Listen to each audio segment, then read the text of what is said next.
Government to pick up our unlawful occupation of Palestine sanctions bill and to sanction Israel for its war crimes. If we find 6 of 68 government MPs with a spine, we can stand on the right side of history. That is completely unacceptable to make that statement. Withdraw it and apologise. No. Then leave the House for the rest of the week. Happily.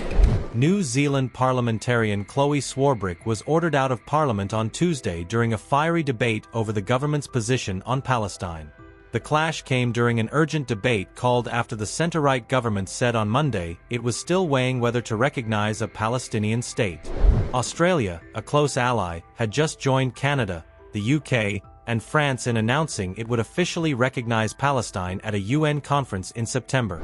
Swarbrick, co-leader of the Green Party, accused New Zealand of being a laggard and an outlier on the issue.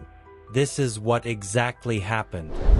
We are a laggard, we are an outlier, and it is not only appalling in the face of this genocide and of the merciless slaughter of these innocent people after having been made refugees in their own land, but we are one of the very few countries in the world who so far refuse to acknowledge the absolute bare minimum. 146 UN member states currently recognise Palestinian statehood. That is 3/4 of the United Nations membership. And so far over the last few weeks, we have seen that the United Kingdom, Canada, France and Australia have all moved to commit their intent. But so far, all our government can seem to do is commit to a process. Mr. Speaker, it utterly beggars belief. Human rights should not be conditional. We don't get human rights because somebody else decides that we are worthy, but we get them because we are human. The best way to lose your own human rights is to care about them only when it impacts and affects you. But Mr. Speaker, we have so much further to go than merely recognising the statehood of Palestine as we should have done 76 years ago.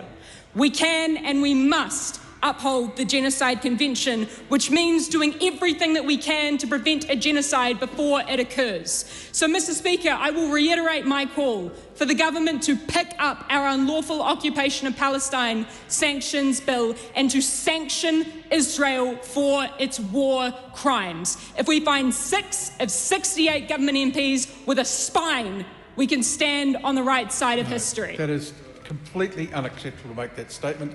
Withdraw it and apologise. No. Then leave the House for the rest of the week. Happily. Speaker Jerry Brownlee deemed the remark completely unacceptable and demanded Swarbrick withdraw it and apologise. She refused. Thank you. I'm resuming the chair to respond to a point of order that was raised earlier by Ricardo Mendes March, related to the decision I made earlier in the day to ask Chloe Swarbrick to leave the House. And the comment that I made was that it could be for the rest of the week. That was because, while it is true, the member can only be removed from the House for the sitting day, the requirement for an apology does not lapse. And so, if the member comes back in tomorrow and at the start of proceedings after the prayer, takes a point of order and withdraws and apologises for the offensive remark, then that will be fine. If she doesn't, then she'll be leaving the House again. I'm not going to sit in this chair and tolerate a member standing on her feet, or his feet, or their feet, and saying that other members in the House are spineless. That is completely unacceptable.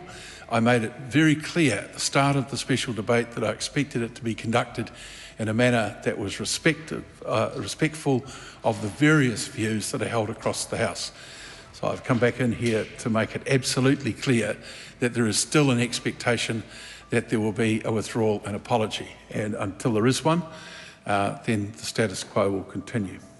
I call on Dr. Vanessa Winner.